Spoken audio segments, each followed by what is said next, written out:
ఈరోజు నేను ప్రతి గురువారం జరిగే జుమ్మరాజు బజార్కి వెళ్ళాను. ఇక్కడ అసలు దొరకని వస్తువులు అనేవి ఉండవు. ప్రతి ఒక్క సామాను ఇక్కడ దొరుకుతుంది. ప్రతి ఒక్క వస్తువు ఇక్కడ దొరుకుతుంది.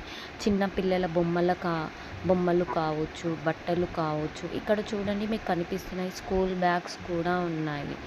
చూడండి, పిల్లలు ఆడుకునే వస్తువులు, ప్రతి ఒక్కరు చెప్పుల నుంచి కూడా ఇక్కడ అన్ని వస్తువులు ఇక్కడ దొరుకుతాయి.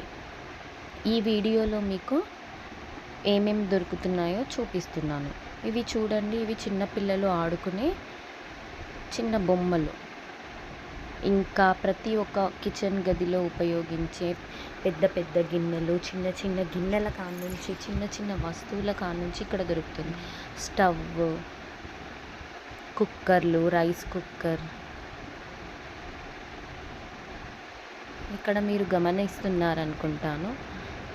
ఇక్కడ చూడండి, ఇక్కడ సాలార్జంగ్ మ్యూజియం మీరు వెళ్ళారనుకుంటా. అక్కడ ఇలాంటి ఇత్తడి సామాన్లు కూడా ఉంటాయి. చూడండి, ఇవి పురాతన కాలం నాటి ఇత్తడి వస్తువులు.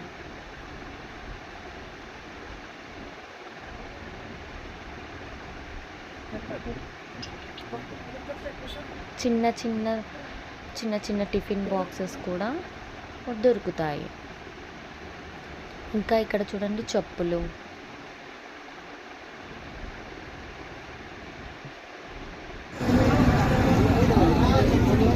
పిల్లలు వేసుకునే షూస్.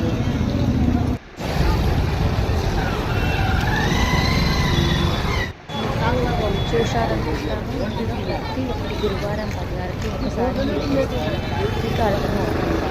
స్నాక్స్ ఐటమ్స్ కూడా ఇక్కడ లభిస్తాయి. ప్రతి ఒక్కటి అసలు దొరకదు. ఈరోజు నేను ప్రతి గురువారం జరిగే జుమ్మరాజు బజార్కి వెళ్ళాను. ఇక్కడ అసలు దొరకని వస్తువులు అనేవి ఉండవు. ప్రతి ఒక్క సామాను ఇక్కడ దొరుకుతుంది. ప్రతి ఒక్క వస్తువు ఇక్కడ దొరుకుతుంది. చిన్న పిల్లల బొమ్మలు కావచ్చు, బట్టలు కావచ్చు. ఇక్కడ చూడండి, మీకు కనిపిస్తున్నాయి స్కూల్ బ్యాగ్స్ కూడా ఉన్నాయి. చూడండి, పిల్లలు ఆడుకునే వస్తువులు, ప్రతి ఒక్కరు చెప్పుల నుంచి కూడా ఇక్కడ అన్ని వస్తువులు ఇక్కడ దొరుకుతాయి. ఈ వీడియోలో మీకు ఏమేమి దొరుకుతున్నాయో చూపిస్తున్నాను. ఇవి చూడండి, ఇవి చిన్నపిల్లలు ఆడుకునే చిన్న బొమ్మలు. ఇంకా ప్రతి ఒక్క కిచెన్ గదిలో ఉపయోగించే పెద్ద పెద్ద గిన్నెలు, చిన్న చిన్న గిన్నెల కానుంచి చిన్న చిన్న వస్తువుల కానుంచి ఇక్కడ దొరుకుతుంది. స్టవ్,